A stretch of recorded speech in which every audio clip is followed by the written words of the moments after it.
sejahtera untuk semuanya. Kembali lagi dalam YouTube channel Ramlo Official. Untuk teman-teman yang ada di rumah dan dimanapun yang sedang menyaksikan channel ini, semoga dalam keadaan sehat, walafiat, dan baik. Di sini sudah ada Bang Ram. Apa kabar, Bang? Alhamdulillah, sehat-sehat pengacara. Alhamdulillah. Minggu kali ini kita akan membahas beberapa pertanyaan dari sahabat Ram mengenai fenomena hukum yang up to date, yang sedang terjadi. Dan untuk sahabat Ram yang masih setia menonton YouTube channel ini, atau sahabat-sahabat yang masih baru, tidak lupa pula untuk terus dukung channel ini dengan like, komen, dan subscribe. Ditunggu.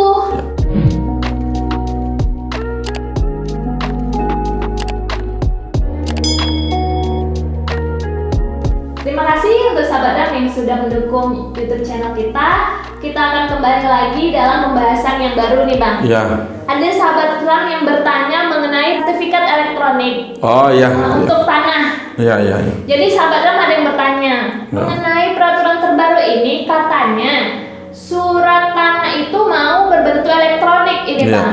Jadi tidak berbentuk kertas lagi. Sudah bisa diakses melalui mobile, melalui handphone gitu, Bang.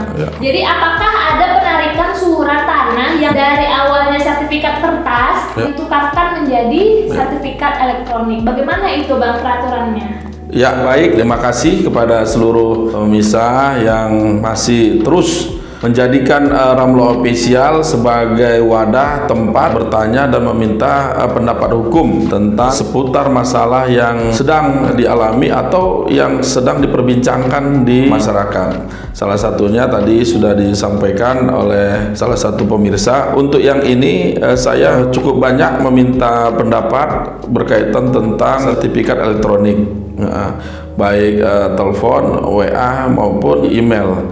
Banyak bertanya apakah memang sertifikat yang sudah ada saat ini ketika pemberlakuan sertifikat elektronik ini pihak BPN menarik. Nah, itu banyak yang bertanya sama saya. Apakah ditarik? Ditarik, karena kekhawatiran kalau ditarik bagaimana payung hukum terhadap hak kepemilikan atas tanah yang dimiliki. Memang baru-baru ini BPN mengeluarkan peraturan ATR Kepala BPN nomor 1 tahun 2021 tentang sertifikat elektronik sebagai dasar pemberlakuan sertifikat elektronik. Hal ini kita sangat merespon baik. Pemerintah melakukan ini dalam rangka up to date, mengikuti perkembangan zaman. Dan yang saat ini sama-sama kita ketahui dan tidak bisa kita hindari, dunia sekarang mengalami revolusi industri 5.0, di mana kita tidak boleh jauhi, menghindari atau alergi terhadap kemajuan teknologi,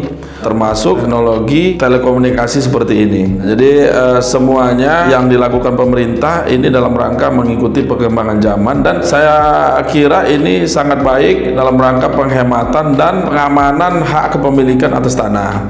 Tentunya kita melihat dari aturan nomor 1 tahun 2001 tadi yang dikeluarkan oleh Kepala BPN, ada beberapa hal yang menjadi catatan. Pertama, sertifikat elektronik ini dalam rangka berfungsi sebagai mengumpulkan, mengolah, menganalisa, menyimpan, menampilkan, mengumumkan, mengirim, dan atau menyebarkan informasi elektronik. Jadi semuanya nanti kepemilikan kita itu bisa diakses. Kalau dulu kita secara manual, kita mengurus semua hak kepemilikan itu ribet, lama. Nanti pemberlakuan surat edaran ini kita bisa melakukan secara cepat. Gitu. Lebih efisien ya, lebih efisien. Jadi kalau kita mau ngecek bisa melalui handphone gitu ya? Iya, bisa. Yang kedua, sertifikat elektronik ini ditujukan untuk pemilik hak atas tanah untuk mendaftarkan pertama kali tanah. Misalnya dia hak kepemilikannya belum sertifikat, untuk mendaftarkan tanah berikutnya yang baru itu nanti secara otomatis melalui sertifikat elektronik. Yang ketiga, pendaftaran pemecahan sertifikat, penggabungan, dan misahan. Yang keempat, perubahan data fisik yang mengakibatkan bertambahnya jumlah bidang. Jadi tujuan sertifikat elektronik ini pada pemilik tanah tujuannya 4 hal tadi. Pertama, untuk mendaftarkan sertifikat baru. Yang kedua, sertifikat lama diperbarui. Yang ketiga, pendaftaran, pemecahan, penggabungan dan atau pemisahan. Yang keempat, perubahan data fisik yang mengakibatkan bertambahnya jumlah bidang. Jadi 4 hal inilah menjadi tujuan perubahan sertifikat elektronik. Yang ketiga, satu buku sertifikat elektronik cegah penggandaan. Nanti dengan sistem ini sangat lindungi hak kepemilikan atas tanah. Kalau selama ini kita lihat di lapangan, sertifikat hak milik ini bisa double, berganda-ganda atas satu objek tanah. Satu objek tanah bisa dimiliki oleh beberapa sertifikat, sehingga mengakibatkan di lapangan menjadi sengketa konflik masyarakat. Ke depan dengan satu buku sertifikat elektronik ini tidak bisa digandakan. Ya. Keempat, data dan penyimpanan sertifikat secara elektronik. Jadi semuanya itu nanti dalam satu buku. Kalau di BPN itu warkah, dalam satu warkah secara elektronik yang memiliki daya simpan yang cukup besar. Gitu. Yang kelima, ketentuan-ketentuan di dalam peraturan Menteri tadi, sertifikat elektronik ini menggunakan tanda tangan digital. Kalau dulu kita tanda tangan manual, kita tangan di atas kertas lalu di print. Sekarang tidak susah payah, kita hanya melalui digital saja tanda tangannya. Yang berikutnya, keenam ketentuannya, sertifikat asli tidak ditarik. Nah, ini tadi menjadi pertanyaan. Yang bertanya, apakah sertifikat yang lama ditarik? Ya, ditarik. Jadi dalam ketentuan itu tidak ada tindakan oleh BPN untuk menarik, tapi mengharapkan kepada si pemilik tanah untuk memperbaharui sendiri. Jadi dia secara sukarela mendatangi kantor BPN untuk memperbaharui hak kepemilikannya secara elektronik. Nah, itu. Jadi ketentuan ke-6 tadi bahwa sertifikat yang sudah ada tidak ditarik. Yang ketujuh, nantinya komunikasi pembaharuan sertifikat dan pembuatan sertifikat itu melalui situs sertifikasi elektronik yang saat ini lagi dipersiapkan oleh Kementerian Pertanahan. Yang ke-8, sertifikat tanah elektronik terdapat kode dan nomor identitas. Nah, nanti tidak bisa digandakan karena masing-masing memiliki kodenya. Satu kepemilikan hak atas tanah ada satu kodenya, jadi tidak bisa digandakan, dipalsukan oleh orang lain. Ke-9, sertifikat nanti prosesnya ada scan QR kode. Nah, itu tadi itu menyambung barcode-nya, jadi barcode, jadi harus pakai barcode. Yang ke-10, sertifikat elektronik terdapat kewajiban dan larangan, tetap sama nanti ketentuan-ketentuannya sama dengan yang manual. Ada hak dan kewajiban, ya, seperti kewajiban pajak dan lain-lain. Nah, itulah secara garis besar ketentuan peraturan Menteri Pertanahan BPN terhadap sertifikat elektronik. Kalau pertanyaannya apakah sertifikat yang sudah ada manual itu setelah dikeluarkannya peraturan BPN terhadap sertifikat elektronik akan ditarik? Tadi jawabannya sudah. Jadi kecuali mau upgrade. Nah, itu pun berdasarkan atas kemauan kesadaran dari pihak pemilik tanah tadi. Berarti tetap nggak ada tim BPN menarik, nggak ada. Nggak. Yang sahabat Ram pertanyakan. Nggak ada. Jadi kalau ditarik gimana kepemilikan saya gitu mungkin ya. Ya, jadi semuanya yang bertanya ke saya kekhawatirannya itu. Nah, kalau nanti sertifikat kepemilikan tanah saya ditarik, terus dasar hak saya terhadap kepemilikan ini apa katanya? Terus masih meragukan kepemilikan elektronik. Nanti hasil dari elektronik ini ada juga bentuk otentiknya. Nah, jadi setiap nanti udah didaftarkan secara elektronik, si pemilik hak atas tanah berikan autentitas kepemilikan hak atas tanah secara elektronik. Nah, inilah sebagai payung hukum si pemilik tanah terhadap hak kepemilikannya. Jadi tidak mutlak di dalam satu data online, tapi kita diberikan autentitas.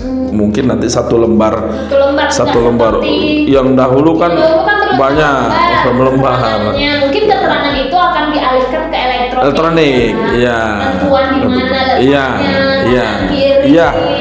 Benar. Jadi menurut kita ketentuan dan kebijakan pemerintah khususnya Badan Pertanahan Nasional ini sangat baik. Dan sebenarnya lebih baik karena ya kita nggak takut hilang juga gitu. Kalau kita ingat kan kalau di berbentuk elektronik bisa kita lihat, kita update, misalnya kita lihat di mana gitu. Apalagi sekarang kan perkembangan zaman ya Bang. Setiap orang rata-rata udah punya handphone sekarang. Dari handphone kita simpan juga bisa. Ya, kalau dahulu kita mau mengecek hak kepemilikan kita harus melakukan beberapa prosedur administrasi. Misalnya mengajukan permohonan kepada pimpinan Badan Pertanahan Nasional di mana wilayah tempat tanah itu berada. Dan menunggu proses persetujuan dari pimpinan. Setelah menunggu persetujuan barulah kita diberikan jawaban apakah boleh atau tidak kita mengetahui hak kepemilikan atas sebuah tanah. Kalau ke depan nanti setiap saat, setiap detik si pemilik tanah ini bisa mengakses ya, melihat hak kepemilikannya di mana, wilayahnya di mana. Nah, itulah tadi kemajuan teknologi yang bisa mempermudah seluruh aspek kehidupan, sehingga kita tidak boleh lagi takut, tidak boleh ragu-ragu, tidak boleh hindar atas kemajuan teknologi. Kita harus bersahabat dengan kemajuan teknologi di era revolusi industri 5.0. Udah nggak mau lagi 5. Kira-kira begitulah Bu Siti. Oke, untuk sahabat RAM yang sudah bertanya, semoga jawaban ini membantu dan jangan takut lagi untuk sertifikatnya ditarik BPN karena memang ketentuan ini untuk orang-orang yang baru mau memiliki sertifikat dan yang orang yang sadar mau mengupgrade sertifikatnya. Jadi nggak usah takut. Untuk sahabat RAM, terima kasih yang sudah bertanya dan sahabat RAM yang lain yang mau bertanya lagi boleh banget melalui kolom komentar atau melalui WhatsApp kayak penanya tadi melalui WhatsApp ya Bang, gitu boleh, atau melalui Instagram kita juga ada di RAM Law Official. Dan untuk teman-teman sekali lagi tidak lupa kita ingatkan terus untuk dukung YouTube channel kita di RAM Law Official, like, comment, dan subscribe. Dan tunggu episode selanjutnya, kita akan membahas mengenai perkembangan hukum, mengenai masalah-masalah hukum yang sahabat RAM pertanyakan. Sampai di sini dulu. Salam cakrawala hukum.